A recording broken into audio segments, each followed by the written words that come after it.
Polity के जो भी कोई क्वेश्चन मिले कहीं से मिले, यूपीएससी के हो, आरपीएससी के हो, प्रीवियस ईयर के हो, कोई टेस्ट सीरीज के हो, वो सारे आंसर जो आप लिख के देख लिया करो। इवन ज्यादा आंसर लिखने का एक तरीका ये होता है कि सारे नहीं भी लिखने, जैसे मान लो कुछ बिल्कुल ही एक ऐसा है जो कि सीधे सीधे नोट्स में दिया हुआ है। फॉर एग्जाम्पल मैं आपसे कहूँ कि भाई आप बताओ राष्ट्रपति को हटाने की प्रक्रिया क्या है, महाभियोग प्रक्रिया क्या है, अब किसी इसका क्या आंसर लिखोगे? यदि याद है तो सीधे सीधे छाप दोगे। तो ऐसे क्वेश्चन का आंसर ठीक है लिख लिया करो, पर बाकी ऐसे क्वेश्चन को थोड़ा कम ही लिखा करो भले, क्योंकि जो सीधे सीधे नोट्स में है वो तो आपको याद करना है और सीधे छापने हैं। लेकिन थोड़ा सा कहीं घुमा फिरा के क्वेश्चन है जिसमें कि कुछ अपने को बनाना है, ऐसे क्वेश्चन थोड़े ज्यादा लिखा करो। और उसके अंदर भी पहले जैसे कल अपन ने बात की थी, पहले थॉट प्रोसेस के बारे में कि पहले इंट्रोडक्शन क्या लिखें, फिर थोड़ा मेन बॉडी वाले पार्ट में क्या लिखें, और फिर उसके कंक्लूजन क्या लिखें। तो सीधे सीधे क्वेश्चन है, जैसे आपके 2 नंबर 5 नंबर वाले क्वेश्चन आते हैं वो सीधे सीधे आते हैं, वो आपको याद है तो उसमें आंसर राइटिंग स्किल जैसा कुछ बहुत ज्यादा है नहीं। ज्यादा से ज्यादा प्रेजेंटेशन को थोड़ा फैंसी बना सकते हो, इससे ज्यादा कुछ नहीं है। सही लिखे आंसर राइटिंग का मतलब है ये 10 नंबर वाले क्वेश्चन। ठीक है, तो क्या आवाज कौन सी आएगी? अच्छा ठीक है, तो 10 नंबर वाले क्वेश्चन है ना, ये ज्यादा से ज्यादा लिखा करो। इस ये अच्छे लिखे जाने लग गए तब आपको आंसर राइटिंग के अंदर कॉन्फिडेंस जो आएगा। अच्छा, पेपर तो टाइम पे पूरा हो जाता है क्या? यहाँ पे क्या रह जाता है? पेपर टाइम पे पूरा होता है कि नहीं होता? हो जाता है। अब पेपर भी अब जब आप यहाँ पे किया करो ना, तो अलग अलग देखो, अलग अलग यहाँ पर जो पेपर आप करते हो तो उसका मतलब क्या, क्यों करते हो पेपर? पेपर यहाँ पर आपसे लेते हैं ज्यादा से ज्यादा, क्यों लेते हैं, क्या मतलब है इसका? बहुत सारी चीजों के एक्सपेरिमेंट करने के लिए। आप अपने ये जो पेपर देते हो इनके साथ एक्सपेरिमेंट किया करो। कैसे एक्सपेरिमेंट? किसी में जो 2 नंबर वाले 5 नंबर वाले पहले किया करो, अगला पेपर होना तो एक काम करना 10 नंबर वाले क्वेश्चन पहले करना, और फिर लास्ट में करना 2 नंबर वाले। उससे देखो कि आपके आंसर में, आंसर राइटिंग में और मार्क्स में कोई अंतर आ रहा है कि नहीं आ रहा है। कई बार हो ये सकता है कि अपन 2 नंबर 5 नंबर वाले पहले करते हैं, अब 2 नंबर वाला जो है तो सीधे सीधे फैक्ट, लेकिन वो जगह दी गई होती है 4 लाइनें, आंसर तो हो गया 2 लाइन में ही, लेकिन हमें लगता है कि पूरा भर दें इसको, और फिर उसको पूरा भर देते हैं। लास्ट में पता लगता है 10 नंबर वाले अपन ने ऐसे लिख दिए, बुरे से लिख दिए। अगला पेपर हो 10 नंबर वाले पहले करना, क्योंकि आपको यहाँ पर 2 में से 2 वैसे मिल जाएंगे, ज्यादा से ज्यादा क्या होगा, 2 में से 1.5 नंबर, आधे नंबर का फर्क पड़ जाएगा। लेकिन यहाँ पर आपको हो सकता है कि 10 में से कहीं 3 ही मिल रहे हैं, कहीं 10 में से 6 नंबर मिल रहे हैं। तो ज्यादा आपको जो स्कोर दिलवा सकते हैं वो कौन से हो सकते हैं? 10 नंबर वाले। 2 नंबर वाले बेसिक है, यदि आते हैं तो सबको 2 में से 2 मिलेंगे, नहीं आते तो फिर सबके जितने नंबर कटने हैं वो सबके कटेंगे। आंसर राइटिंग का सही मतलब कौन सा क्वेश्चन है? 10 नंबर वाले। तो इन पे थोड़ी सी मेहनत करना, तो एक्सपेरिमेंट करके देखो अगले पेपर में पहले कौन से करोगे? 10 नंबर वाले। जिसका पेपर पूरा नहीं होता वो भी पहले 10 नंबर वाले करें, क्योंकि होता क्या है कि पेपर पूरा इसलिए नहीं होता क्योंकि आप 2 नंबर वाले में और 5 नंबर वाले में बहुत ज्यादा लिखते हो, 4 लाइनों का है ही नहीं आंसर। पूछा है कि महाराणा कुंभा की 2 किताबें लिखो, तो 2 किताबें लिख दी, बात खत्म। लेकिन कई क्या करेंगे, 4 2 लाइनें और बची है तो क्या करें, इसमें कुछ ना कुछ लिखेंगे फिर महाराणा कुंभा से संबंधित। ये तो ऐसे नहीं करना, जो पूछा गया सिर्फ वही लिखो ना। इसमें जो है ज्यादा से ज्यादा आंसर को डाइवर्स बनाने की कोशिश करो। तो एक काम, एक एक्सपेरिमेंट तो जो आप ये करके देख सकते हो। एक जो आप कह रहे हो कि पुराने जो सब्जेक्ट हो गए उनका रिवीजन नहीं हो पा रहा, तो जो भी सब्जेक्ट आप पढ़ो, जैसे मान लो पॉलिटी आपके चल रहा है, पॉलिटी आप साथ के साथ पढ़ते ही होंगे, पॉलिटी को खत्म होते होते इतने अच्छे से पढ़ के छोड़ो कि भाई जब कभी भी अगली बार रिवीजन करना हो तो एक दिन से ज्यादा ना लगे इसको, पूरा एक दिन, 8-10 घंटे 12 घंटे जितने भी लगते हैं एक दिन में। तो पॉलिटी को खत्म होते होते, क्योंकि पॉलिटी खत्म होते होते 3 से 4 महीने लग रहे हैं, उस दौरान तो अच्छे से पढ़ सकते हो। पुराने सब्जेक्ट पढ़ने का शायद टाइम नहीं मिल रहा हो, लेकिन जो सब्जेक्ट जिस समय में चल रहा है उस समय में तो अच्छे से पढ़ ही सकते हैं। ठीक है, तो पॉलिटी 3 से 4 महीने चल रहा है, तो इस दौरान जो इसको इतने अच्छे से पढ़ के छोड़ लो या फिर शॉर्ट नोट्स बना के छोड़ लो, ताकि अगली बार जब इसका रिवीजन करना पड़े तो कितना टाइम लगे हमें? ज्यादा से ज्यादा एक दिन का। और लास्ट में ऐसा ही होगा, वैसे अभी शायद आपको पॉलिटी, पूरी पॉलिटी रिवाइज करने को कहा जाए तो शायद 2 या 3 दिन लगते होंगे, हो सकता है कोई कोई एक दिन में भी कर लेता होगा। ठीक है, इसी तरीके से हर सब्जेक्ट का यही जो आपकी चीजें आ जानी चाहिए। और लास्ट तक जाते जाते मान लो कि आपका पेपर का 1 महीना बच जाए और आप इस दौरान जो अच्छे से पढ़ रहे हो, तो लास्ट दिनों में ऐसा ही होगा, आप पूरी पॉलिटी से 8 घंटे के अंदर रिवाइज कर लोगे। पूरी ज्योग्राफी रिवाइज करने को कही जाएगी, 12 घंटे में रिवाइज कर लोगे, यदि आपको अभी अच्छे से पढ़ रहे हो तो। ठीक है, तो ये जो चिंता है कि भाई हमसे पुराने सब्जेक्ट रिवाइज नहीं हो रहे, आपकी प्री आते आते आप हर सब्जेक्ट को कम से कम 3 से 4 बार उन 2 महीनों में रिवाइज कर चुके होंगे, ऐसा कोई बड़ी बात नहीं है। बस इसकी शर्त ये है, प्री कंडीशन ये है कि आपको इन दिनों में जो सब्जेक्ट चल रहा है उसको अच्छे से पढ़ना है। और पढ़ाई जो शांति काल की सबसे महत्वपूर्ण होती है। एग्जाम के दिनों में तो सभी पढ़ते हैं, अभी जो पढ़ोगे वही जो लास्ट में काम आएगा। अभी जो इनको इतने अच्छे से पढ़ के छोड़ लो कि एक दिन में रिवाइज हो जाए, हो सके तो शॉर्ट नोट्स भी बना के छोड़ लो। शॉर्ट नोट्स क्या होते हैं, कैसे बनाने होते हैं, इसकी कोई साइंस नहीं है, सिंपल सा है। अगले दिन आके अपन जो यहाँ पर बोर्ड पे रिवीजन के लिए लिखते हैं वही शॉर्ट नोट्स है। इकोनॉमिक सर्वे आपने पढ़ा होगा, इकोनॉमिक सर्वे में एक दिन में जो पढ़ाया, एक घंटे में जो पढ़ाया, अगले दिन आते ही 5 मिनट के लिए रिवाइज करके बोर्ड पे जो लिखते हैं वही क्या है, शॉर्ट नोट्स है। उसके शॉर्ट नोट्स के रूप में जो स्लाइड थी वो आपको दे दी। उसी तरीके से बाकी सब्जेक्ट के भी आप क्या कर सकते हो, शॉर्ट नोट्स बना के रख सकते हो। ये आपको हेल्प करते हैं जल्दी रिवीजन करने के लिए। थोड़ा सा एक वो साइकोलॉजिकल भी रहता है, पूरी नोटबुक रिवाइज करनी होता है, लगता है कितना बड़ा पोथा है, लेकिन वो शॉर्ट नोट्स में आ जाते हैं तो लगता है 30-40 पेज है। तो साइकोलॉजिकल फायदा होता है, चीज़ें वही है उतनी है, लेकिन वो थोड़ा साइकोलॉजिकल जो उससे फायदा होता है। ठीक है, और चीज़ें मेमोरी सिस्टम में ज़्यादा अच्छे से जो उसके अंदर जाके सेटल होती है, इसलिए शॉर्ट नोट्स बना लेना ठीक रहता है। लेकिन सिर्फ शॉर्ट नोट्स बनाने के लिए शॉर्ट नोट्स बनाने बैठना नहीं है, पहले पढ़ना है, उसके बाद रिवाइज करने के लिए शॉर्ट नोट्स बनाने हैं। कई बार स्टूडेंट क्या करते हैं कि शॉर्ट नोट्स बनाएंगे तो फिर वो पहले पेज से उसको बनाना शुरू करते हैं, पता लगता है पूरा ही फिर से लिख दिया, तो फिर क्यों लिखा। ठीक है, तो पहले रिवाइज करो और उसके बाद में जो करो, और अपने 2-3 हैबिट्स को मिक्स करो। जो भी आपकी जैसे मान लो कि भी शाम को खाना खाने के बाद टहलते हो क्या, थोड़े बहुत 10-15 मिनट इधर उधर, भाई कोई बात नहीं, फोन फोन चलाते हो, सुबह टहलते होंगे।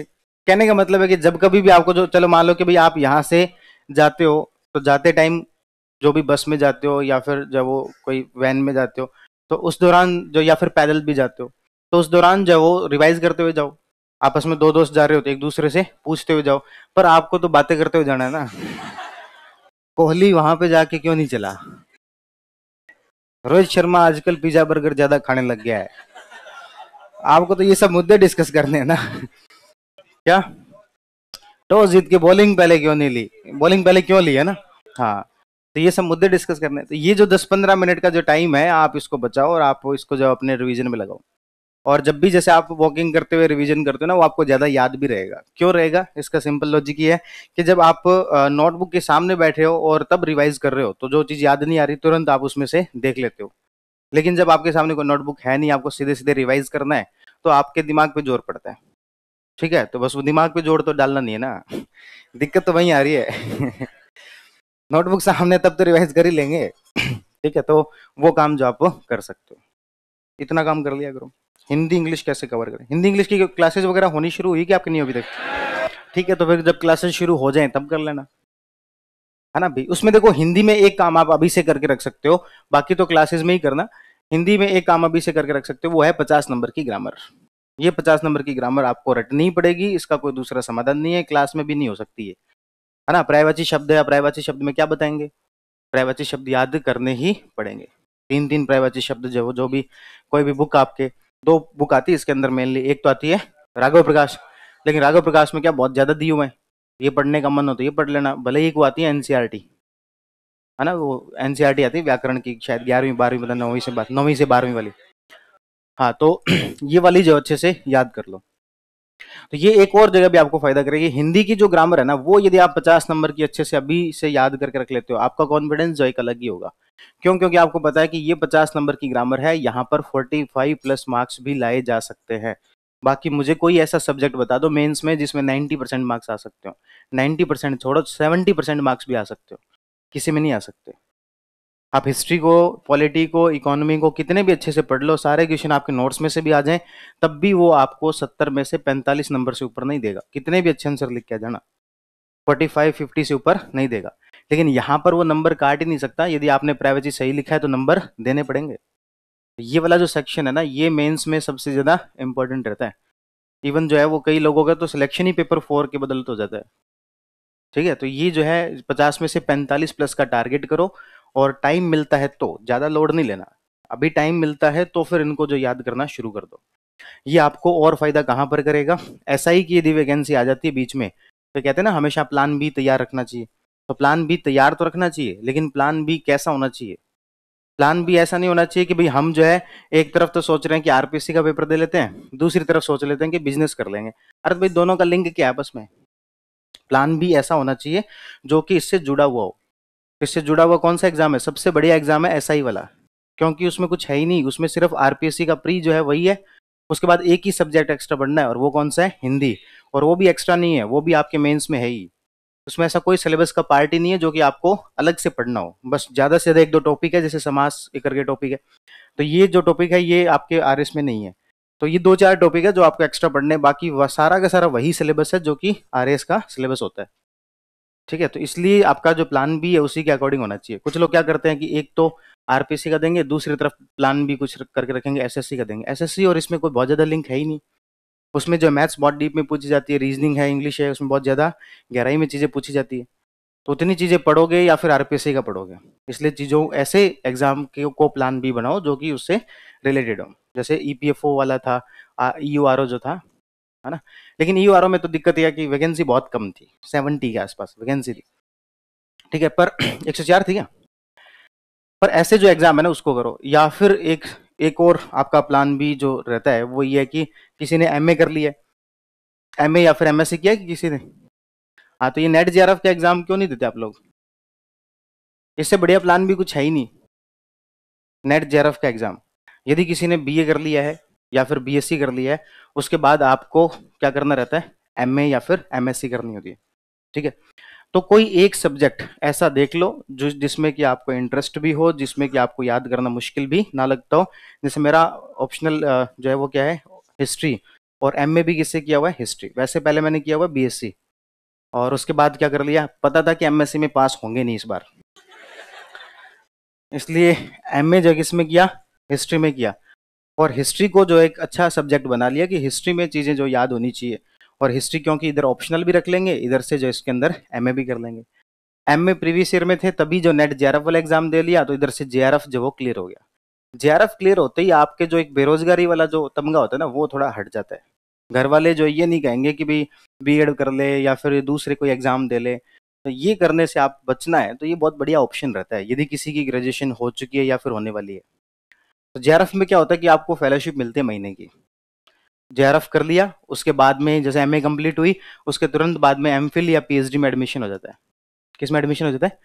एमफिल और पीएचडी में। अब ये चीजें साइड बाय साइड चलती रहेंगी। किसी को लगेगा कि एमए 2 साल वेट और करेंगे, क्या? तो वेट थोड़ी करना है आपको, साथ के साथ आरपीएससी की तैयारी करते रहो। एमए में कौन सा जाना होता है कॉलेज में? केवल एग्जाम देने जाना है। 5 दिन की एमए है, 5 एग्जाम देने, 5 दिन की एमए है।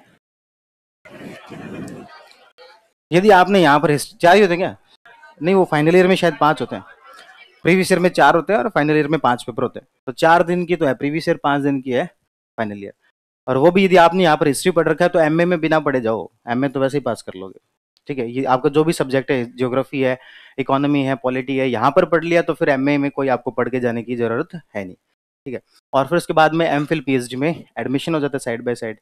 और फिर आपके बढ़िया फेलोशिप आती है महीने की 36,000 रुपये। और क्या चाहिए आपको? थोड़े दिन, 1-2 साल तक 36,000 रुपये आते रहे तो कोई दिक्कत है क्या? दिक्कत तो कोई है ही नहीं। ठीक है, हाँ, तो जो प्लान बी जो है ना वो बस यही हो सकता है कि आप प्लान बी के रूप में ऐसे कुछ एग्जाम की थोड़ा देख लो जो कि उससे मतलब आसपास के ही हो। जैसे कोई आरपीसी का देना चाहता है, किसी का मन हो थोड़ा यूपी में भी काम कर लेंगे, कोई दिक्कत नहीं है, तो यूपी पीसीएस भी दे सकता है। यूपी पीसीएस का सिलेबस वही है जो कि यूपीएससी का है।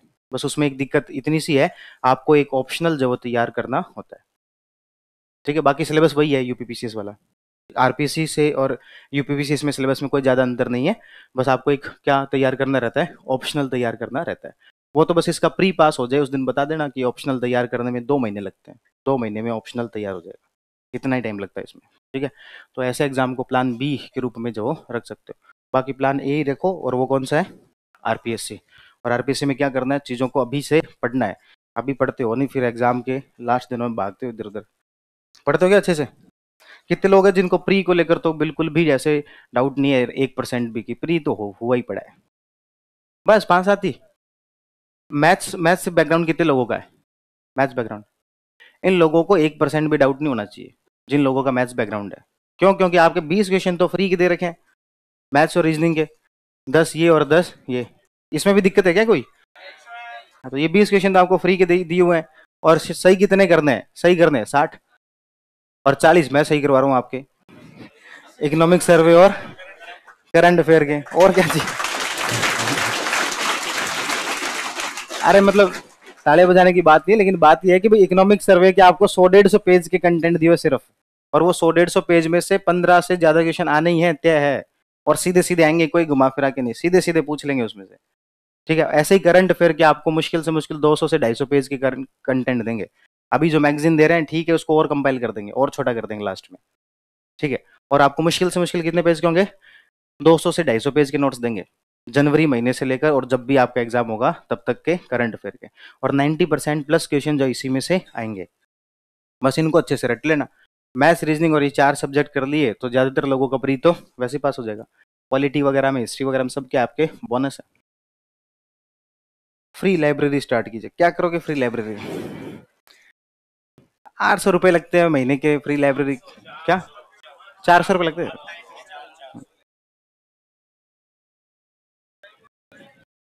लो पढ़ लेते हैं अब।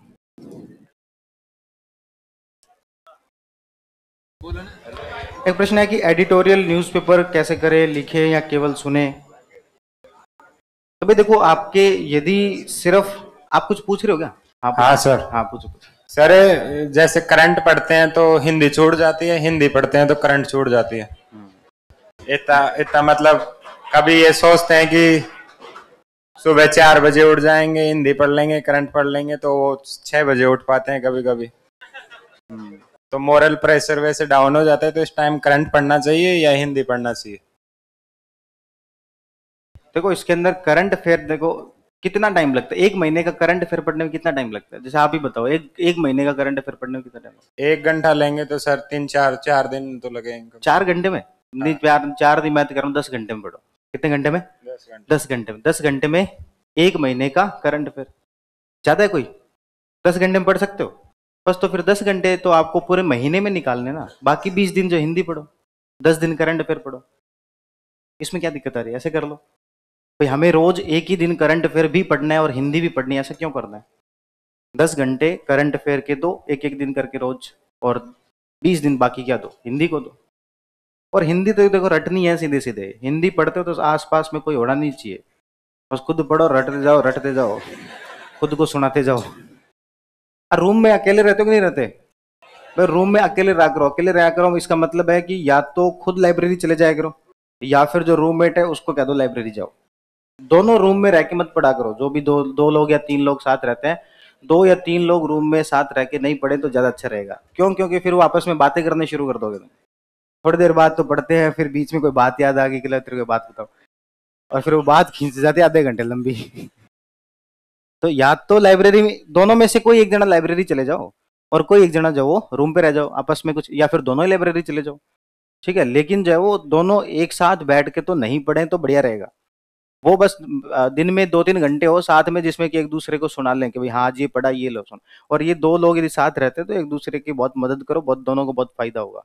जो भी पूरे दिन में पढ़ा है, एक काम करो, दूसरे को आपका गाइड बना लो कि मैंने पूरे दिन में पढ़ा है, उसका शाम को समरी रिपोर्ट देंगे। खुद को तो कई बार क्या धोखा दे लेते हैं कि नहीं आज इतना पढ़ लिया। सामने वाला एक ऐसा कोई आपका जो कोई क्रिटिक्स हो ना, जो बहुत आपकी आलोचना करता हो, ऐसे व्यक्ति को बना लो जिसको शाम को आप समरी रिपोर्ट दो पूरे दिन की, आज ये पढ़ा है, और पूछ लो इसमें से कुछ ही पूछ लो। ठीक है, यदि आपका रूममेट है तो ऐसा कर सकते हो। ठीक है, तो आपको कोई सारी चीजें एक साथ पढ़नी, उसका लोड मत लो, क्योंकि आप ये मान के चलो कि आपको मेंस में अच्छा खासा टाइम मिलेगा इस बार। क्यों मिलेगा मेंस में अच्छा टाइम? क्योंकि यदि प्री पहले हुआ तो वो ट्रांजिशन फेज में होगा मेंस। उसमें सरकार इतनी जल्दी नहीं करवा पाएगी कि आते ही शपथ भी ले ली, उसके बाद में तुरंत आते मेंस वगैरह भी सब कुछ करवा लिया। तो मेंस में ठीक ठाक टाइम मिलेगा। तो एक बार इतना उस चीज़ का लोड नहीं लेना है कि करंट अफेयर भी पढ़ेंगे, हिंदी भी पढ़ेंगे, इंग्लिश भी पढ़ेंगे। सबसे बेसिक आपका काम क्या होना चाहिए? जो सब्जेक्ट आपके 3 सब्जेक्ट 2 सब्जेक्ट जो चल रहे हैं वो आपको अच्छे से याद होने चाहिए। सेकेंडरी काम आपका ये होना चाहिए कि अगले मंडे को जो आपका टेस्ट है वो पढ़ना है। आपके तीसरे नंबर पे काम में आना चाहिए जो भी आपको एक्स्ट्रा पढ़ना है, करंट अफेयर पढ़ना है, हिंदी पढ़ना है, जो भी पढ़ना है, ये तीसरा नंबर का काम है। पहले 2 काम ये होना चाहिए। पहला काम क्या है? जो सब्जेक्ट चल रहे हैं। दूसरा काम अगले मंडे को जो टेस्ट। इतना भी यदि आप कर पा रहे हो तो ऐसा कोई ऐसे गिल्ट फील लाने वाली कोई आवश्यकता है नहीं, ये सब चीजें मैनेज हो जाएंगी।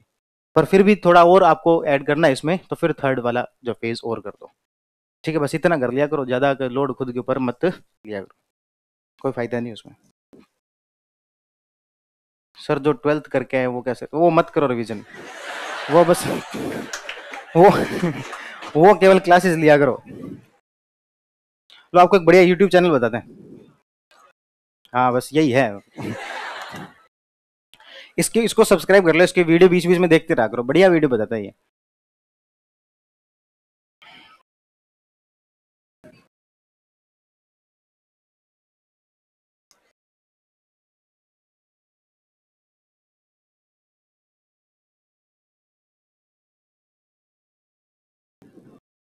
कोई एक वीडियो चलाएंगे?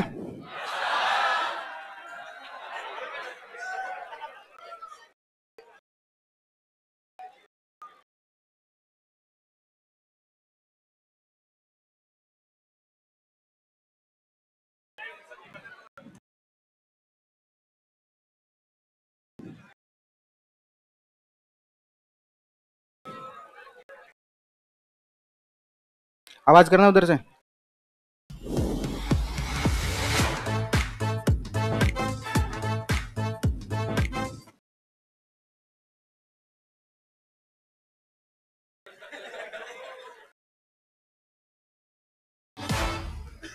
खुद से जीतने वालों को मेरा सलाम। दोस्तों बस 30 सेकंड दीजिए और इस दृश्य से रिलेट कीजिए। आज आपने प्लान बनाया कि पूरे कंसंट्रेशन से पढ़ेंगे, तो आज कम से कम इतना टारगेट पूरा कर ही लेंगे। लेकिन अकेले पढ़ाई करने बैठे तो कुछ ही देर में बोरियत होने लगी, काम बहुत कठिन लगने लगा। थोड़ी देर में पता ही नहीं चला कि किताब कब बंद हो गई और आपने अपनी सीट छोड़ दी।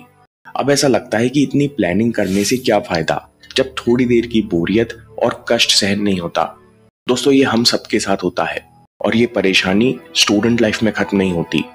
बहुत सारे प्रोफेशनल्स हैं जो बहुत अच्छा काम करना चाहते हैं, लेकिन बोरियत और इंटरनल डिस्ट्रैक्शन के चलते अपने करियर में आगे नहीं बढ़ पाते।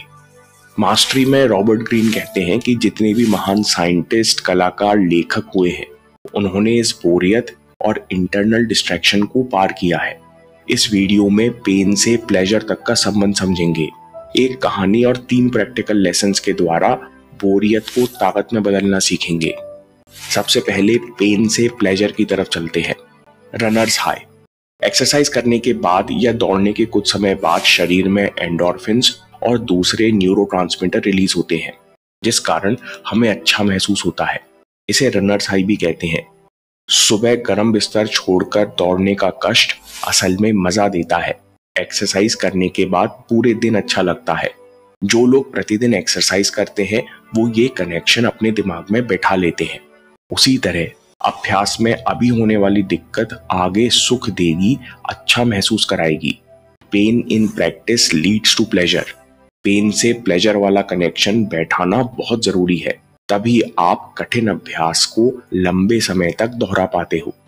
जिसने भी फोकस और अपनी कला पर मास्टरी हासिल की है, उसने अपने अभ्यास के दर्द और बोरियत को छोटी छोटी जीत या सुख के एहसास से कनेक्ट किया है। अब सवाल यह है कि हम कनेक्शन बैठाएंगे कैसे। जॉन कीट्स की कहानी और प्रैक्टिकल स्टेप्स देखते हैं। 8 साल की उम्र में पिता एक्सीडेंट में गुजर गए। माँ कभी इस सदमे से उभर नहीं पाई और 13 साल की उम्र में जॉन कीट्स को अनाथ छोड़ गई। जॉन के ऊपर जिम्मेदारी थी अपने साथ साथ 2 छोटे भाइयों और एक बहन को पालने की। जॉन कीट्स ने तत्काल स्कूल छोड़ा और दवाई बनाने वाले डॉक्टर के यहाँ काम करने लगे। उस समय डॉक्टर अपनी दवाई और फॉर्मूले खुद ही बनाकर बेचा करते। उम्मीद थी कि इस काम से जॉन घर चलाने के लिए पैसे कमाने लगेगा और आगे चलकर खुद की दुकान और व्यापार करेगा। लेकिन जॉन को तो प्यार हो चुका था। स्कूल छोड़ने से पहले जॉन को भाषा और लिटरेचर पढ़ने में मजा आने लगा था। स्कूल छोड़ने के बाद भी वो शाम को घंटों लाइब्रेरी में बिताता। कुछ समय बाद जॉन कविताएं भी लिखने लगा। कोई सिखाने वाला तो था नहीं, तो जॉन ने खुद को सिखाना शुरू किया। उसने सदी के महान कवियों को पढ़ना और उनकी स्टाइल में लिखना शुरू किया। जॉन कीट्स के पास कॉपी करने की अद्भुत कला थी। वो दूसरे कवियों की स्टाइल के साथ साथ अपनी स्टाइल भी मिलाने लगे और कुछ ही दिनों में कई दर्जनों तरह की लेखन शैली विकसित कर ली। ये सब वे परिवार और नौकरी से समय निकालकर कर रहे थे। फिर एक दिन जॉन कीट्स ने निश्चय किया कि वे प्रोफेशनल लेखक बनना चाहते हैं। ये बहुत बड़ा निर्णय था, क्योंकि उनके भाई बहनों, घर परिवार का खर्च और भविष्य उनके साथ जुड़ा था। जॉन ने खुद को टेस्ट करने के लिए और प्रोफेशनल लेखन सिखाने के लिए निश्चय किया कि मैं अगले 7 महीने में ग्रीक राजा एंडेमियन के जीवन पर 4000 लाइनों की कविता लिखूंगा। एक ही टॉपिक पर 4000 लाइनों की कविता लिखना बहुत कठिन था। जॉन कीट्स ने अपने दोस्त को बताया कि ये मिशन मेरी कल्पना शक्ति और इच्छा शक्ति का इम्तिहान होगा। 2 महीनों में किसी तरह जॉन कीट्स ने 1200 लाइनें लिखी और इसके बाद जॉन कीट्स को अपनी कविता और लेखन से नफरत होने लगी। वे अपने काम से इतने बोर हो चुके थे कि उन्होंने सारी किताबें और नोट्स को अलमारी में बंद करके रख दिया। उनको लगने लगा कि प्रोफेशनल लेखक बनना मेरे बस की बात नहीं है। लेकिन 2 दिन बाद जॉन ने खुद से वादा किया कि मैं हर दिन 50 लाइन लिखूंगा और हर कीमत पर 7 महीने का टारगेट पूरा करूंगा। 7 महीने से पहले ही जॉन ने 4000 लाइनें पूरी लिखी। वो अपने काम से खुश नहीं थे क्योंकि उनकी कविताओं में ओरिजिनलिटी नहीं थी। लेकिन बाद में जॉन कहते हैं, मैंने बहुत कुछ सीखा। शुरुआत में ही मैं सीधे कठिन काम के गहरे समुद्र में कूद गया और मैंने सब कठिनाइयों से रूबरू सामना किया। इसलिए मैंने 7 महीने में जितना सीखा उतना मैं 7 साल की पढ़ाई से नहीं सीख पाता। जॉन कहते हैं कि मैंने हाई इंटेंसिटी और फोकस से काम करना सीखा, राइटर्स ब्लॉक के बावजूद लिखना सीखा, लिखते समय एक साथ कई आइडियाज पैदा करना सीखा, कई विचारों को अपने दिमाग में रोकना सीखा जिससे मैं उन्हें एक एक करके लिख सकूं। मैंने खुद अपने काम में गलती निकालना सीखा और उन्हें ठीक करना सीखा। जॉन ने अभ्यास और काम के दर्द को पार करके प्लेजर और छोटी छोटी जीत में बदलना सीख लिया था। इस एक्सपेरिमेंट के 2 सालों में उन्होंने 54 पोएम्स लिखी जो 3 किताबों में पब्लिश हुई। ये किताबें 150 साल बाद आज भी कल्पना शक्ति और भावनाओं को जगाने के लिए जानी जाती हैं। अपने काम में पेन को प्लेजर से कैसे जोड़े?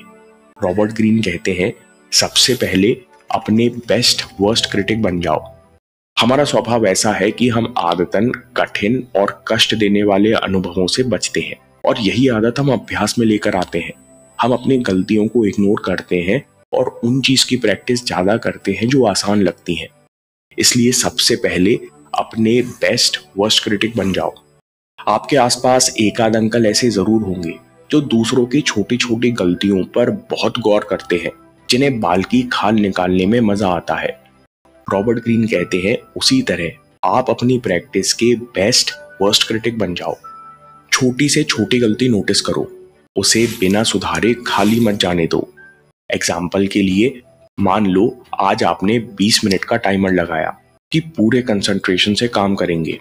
अगर इस बीच आपने पाया कि आपका ध्यान 1 मिनट के लिए भटक गया है, तो इस छोटी सी गलती को इग्नोर मत करो और तुरंत टाइमर 0 से रिसेट करो। अपनी गलतियों को ठीक करने के लिए अभ्यास को कठिन बनाओ और इसमें मजा लेना सीखो। खुद को बार बार याद दिलाओ कि मैं बेहतर हो रहा हूं। ये हम करेंगे कैसे? Creative routines and challenges. अपनी कमियों को पार करने के लिए खुद क्रिएटिव रूटीन्स बनाओ। जब हम खुद अपने लिए कठिन और क्रिएटिव रूटीन बनाते हैं तो चैलेंज पूरा करने में मजा आता है। एग्जाम्पल, जब जॉन कीट्स का फोकस छोटे मोटे शोरगुल से टूट रहा था और उन्हें कविता लिखने में आलस आ रहा था, तो उन्होंने खुद के लिए चैलेंज बनाया कि वे हर दिन अपनी दुकान के शोर में खड़े होकर 10 लाइनों की कविता लिखा करेंगे। अगली प्रैक्टिकल टिप है डबल इंटेंसिटी। रॉबर्ट ग्रीन कहते हैं कि क्रिएटिव रूटीन की मदद से खुद को ऐसी प्रैक्टिस करना सिखाओ जैसे ये अभ्यास असली काम से भी दोगुना जरूरी हो। यानी प्रैक्टिस को ऐसे मानो कि ये फाइनल का भी फाइनल एग्जाम है और दिन में 3-4 बार डबल इंटेंसिटी से काम करने की आदत डालो।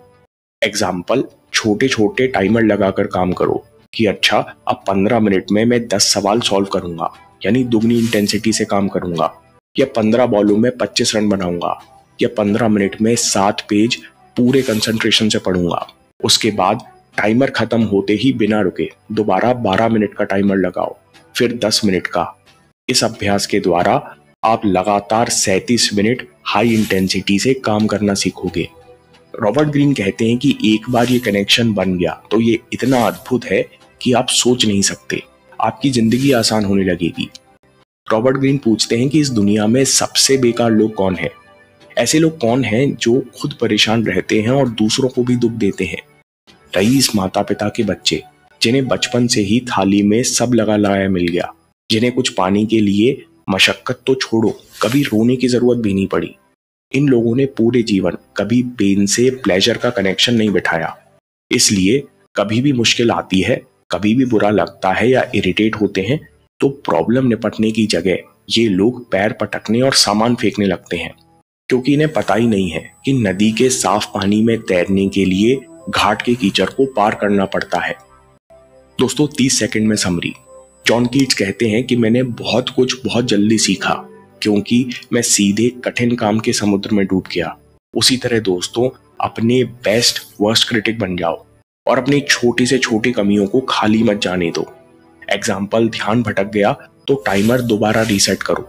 खुद को बार बार याद दिलाओ कि मैं बेहतर हो रहा हूँ। क्रिएटिव रूटीन्स और चैलेंजेस। अगर कोई दूसरा हमें कठिन रूटीन दे तो हमें अच्छा नहीं लगता, लेकिन खुद अपना बनाया कठिन रूटीन और चैलेंज पूरा करना हमें अच्छा लगता है। इसलिए अपनी कमियों को सुधारने के लिए क्रिएटिव रूटीन्स बनाओ और आखिर में डबल इंटेंसिटी से काम करने की आदत डालो।